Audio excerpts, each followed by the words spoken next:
Somewhere on the water right now, there's a 100-year-old ferry that used to carry commuters or immigrants or cars across a harbor, and today somebody either rents it out by the night or lives on it full-time. These five are not the same kind of thing, and we're not going to blur them together the way a lot of weird places to stay videos do. One of these you can book for a weekend, starting around $500 a night. The other four are actual homes, currently for sale, priced anywhere from under $400,000 to $2.7 million. Where we say rental, we mean rental.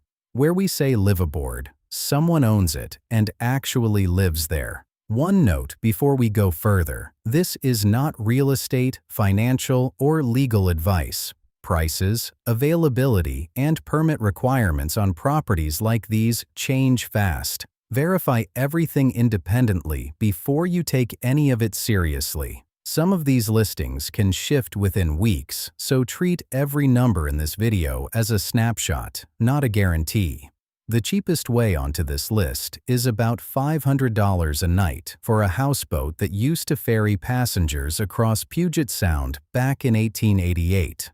We checked every price, every marina, and every listing twice, because on the water, you bought the boat, and you're legally allowed to live on it are two very different questions, and that gap is exactly where a lot of good-looking listings fall apart. Every single downside in this video, without exception, comes back to some version of that same gap: a permit, a moorage fee, a dock that won't take you. We'll show you exactly where each one shows up, starting with the only one on this list you could book for this weekend. This one's a rental, not a residence. Book it on Airbnb starting around $500 a night, sometimes closer to $550 depending on the season. The ferry was launched in 1888 as the SS City of Seattle, carrying passengers across Puget Sound, which makes it the oldest surviving wooden ferry boat on the entire West Coast. After its Puget Sound years, it worked the Sacramento-San Joaquin Delta before finally being decommissioned, painted yellow, and moored for good in Sausalito's historic houseboat community. The listing is genuinely impressive: over 2,500 square feet of interior space, an 800 square foot deck, and a great room with more than 1,000 square feet on its own.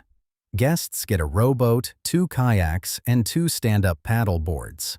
Some of the original 1888 construction is still underfoot. The deck planking is 3-inch thick Douglas fir, kept in place through the renovation rather than replaced. It's well known enough to have been featured on Netflix's The World's Most Amazing Vacation Rentals. Like most short-term rentals, there are house rules worth knowing before you book. Pets aren't allowed, and per past guest coverage, the roof deck is off limits during your stay. Here's the honest downside, and it's less about this specific boat than about where it's parked. Sausalito's Richardson Bay is one of the most tightly regulated houseboat communities in the country.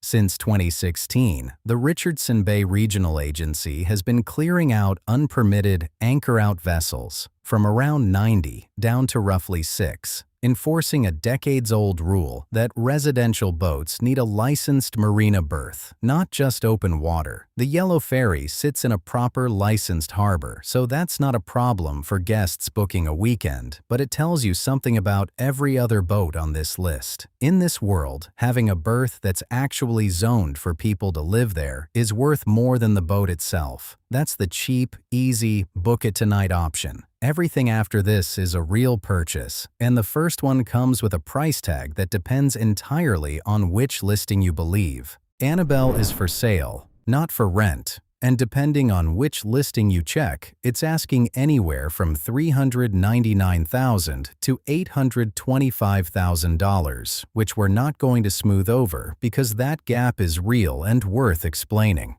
Built in 1938, Annabelle started life as an auto ferry crossing the Columbia River at the Dalles, Oregon, then spent nearly 3 decades from 1960 to 1989 running the Heron Island route in Washington's South Sound. Its whole original job, in other words, was carrying cars, not just foot passengers, across open water, decades before anyone thought about living on it.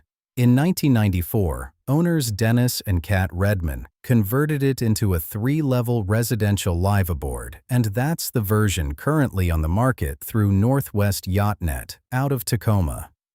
The numbers: roughly 2,350 square feet of interior living space, plus another 2,500 square feet of deck, 3 bedrooms, 1 full bathroom, 2 half baths, and a main saloon built around a dance floor, plus a hot tub on the back deck. As for that price gap, a 2021 report put it between $399,000 and $725,000, while a more recent listing citing the same specs shows $825,000. Same boat, same 72 feet, just repriced over time. Not 2 different vessels. And unlike Ethel Hunter later on this list, Annabelle has actually proven it can still move. It was spotted under tow off West Seattle as recently as 2018, decades after its last ferry run. The honest downside here is the one that applies to almost every liveaboard on this list: moorage. Tacoma area marinas with liveaboard slips typically charge somewhere between $6.50 and $15 or more per foot, and on a 72-foot vessel like Annabelle, that's a real recurring monthly bill stacked on top of whatever you paid to buy it. The purchase price is never the whole price. Up next is the one that isn't going anywhere on its own, because it's not currently capable of moving at all. Ethel Hunter is currently listed for $500,000 for sale, moored in the Fraser River, and a recent survey reportedly values it closer to $970,000. The vessel started as the MV Ethel Hunter, a 6-car BC Ferries boat that made its first run on March 17, 1959, serving Thetis Island near Caminus, and later adding Penelakut Island to its route in 1963.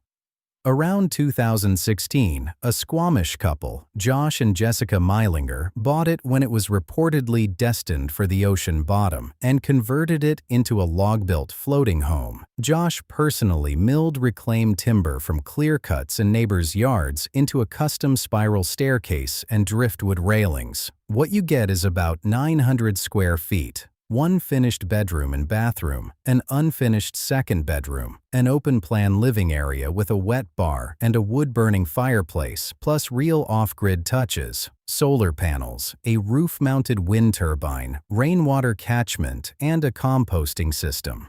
All of that was reportedly built in as part of the original conversion, not bolted on afterward, which is part of why this one draws so much attention from the off-grid living crowd specifically. It's listed, unusually for a boat this size, on Facebook Marketplace rather than through a yacht broker, and viewings reportedly require a $50 non-refundable deposit just to walk through the door.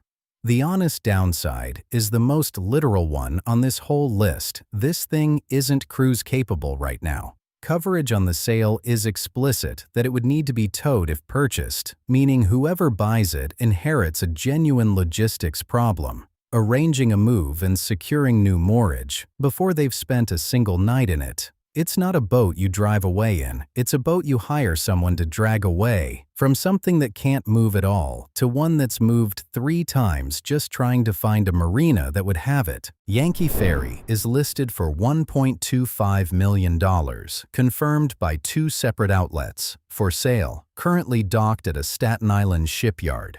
Built in 1907, it's the oldest surviving Ellis Island ferry still in existence, originally used to carry immigrants to Ellis Island before serving in both World Wars. After that, it toured the Statue of Liberty and ran passengers out to Block Island and Casco Bay. In 1983, artists Richard and Victoria Mackenzie Childs bought it and turned it into their floating home and studio. Hand-painted walls, patterned wallpaper, and original ship details preserved throughout. The couple built their reputation on exactly this kind of maximalist, hand-decorated style, and press coverage of the ferry over the decades has treated it almost as an extension of their design work as much as a home. The scale is enormous, 150 feet long, roughly 10,000 square feet, including deck and storage, about 5,000 square feet of that as actual living space, 11 bedrooms, and a ballroom that reportedly holds 150 guests. That's a genuinely strange thing to picture inside a boat that once carried immigrant families past the Statue of Liberty toward Ellis Island's inspection halls. Here's the honest downside, and unlike some of the others, this one comes straight from the owners themselves. Now in their 70s, the Mackenzie Childses are selling explicitly because, in their words, dockage fees have skyrocketed over the years. That's not us speculating about hidden costs. That's the documented reason two people are giving up a 40-year home. And the Ferry's own history backs it up. It's already moved marinas repeatedly, from Tribeca to Hoboken to Brooklyn's Gowanus Bay before landing at its current Staten Island shipyard. Even an 11-bedroom floating mansion isn't exempt from getting priced out of its own dock. That brings us to the most expensive and most dramatic liveaboard on this list, a retired commuter ferry from one of the most famous harbor routes in the world. DOT is listed for 21 million Hong Kong dollars, about 2.7 million US dollars, confirmed by 3 independent outlets for sale through the yacht broker Ocean Independence. Originally built in the 1980s as the star ferry vessel Golden Star, it ran Hong Kong's Wan Chai to Hung Hom cross-harbor route until that line closed in 2011 due to falling ridership. A private owner bought it, converted it into a full luxury residential yacht, renamed it DOT, and moored it in Tai Tom. The Star Ferry service itself, for context, is one of Hong Kong's oldest transit institutions, running in some form for well over a century. CNN Travel's own reporting puts the figure at more than 120 years, and there's even a small naming wrinkle worth knowing. An earlier, separate Star Ferry vessel, also called Golden Star, was retired back in 1968, and the 1980s-built ferry that eventually became DOT was actually named after that older boat. Inside, DOT has 4 ensuite bedrooms, 2 separate office spaces, a full cinema room, and extensive outdoor entertaining space, adding up to roughly 6,000 square feet of living space plus another 4,000 square feet of storage and utility space.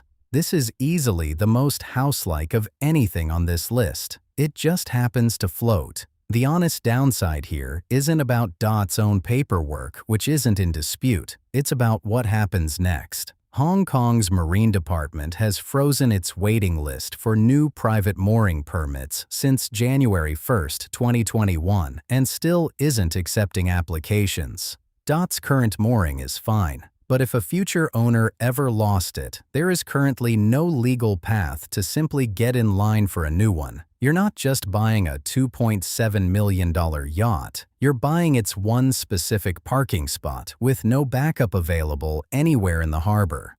5 ferries, 5 completely different situations, from a $500 weekend to a $2.7 million floating mansion with no legal parking alternative if anything goes wrong. Only one of these 5 is actually a rental. The Yellow Ferry, bookable tonight for around $500. The other 4 are real homes, currently for sale, and every single one of them has the same hidden catch dressed up differently. A purchase price that has almost nothing to do with what it actually costs to keep the thing legally moored somewhere. Between them, those 4 asking prices span from under $400,000 all the way to $2.7 million. Rising dockage fees pushed a 40-year owner to sell. A frozen permit waitlist means one Hong Kong yacht has no backup parking spot in the entire harbor. A for-sale floating home can't even move under its own power. Even the cheapest, simplest option on this list, a weekend rental, sits inside one of the most tightly regulated designated houseboat harbors in the country for exactly the same underlying reason. This is informational content, not investment, real estate, or legal advice. And none of these 5 are guaranteed to still be listed, available, or priced the same by the time you're watching this. Marina and liveaboard permits are a completely separate legal question from boat ownership. Verify both independently with a broker and with the harbor authority before you get attached to any of this. So, the $500 weekend or the $2.7 million yacht with nowhere else to dock? Tell us which one in the comments.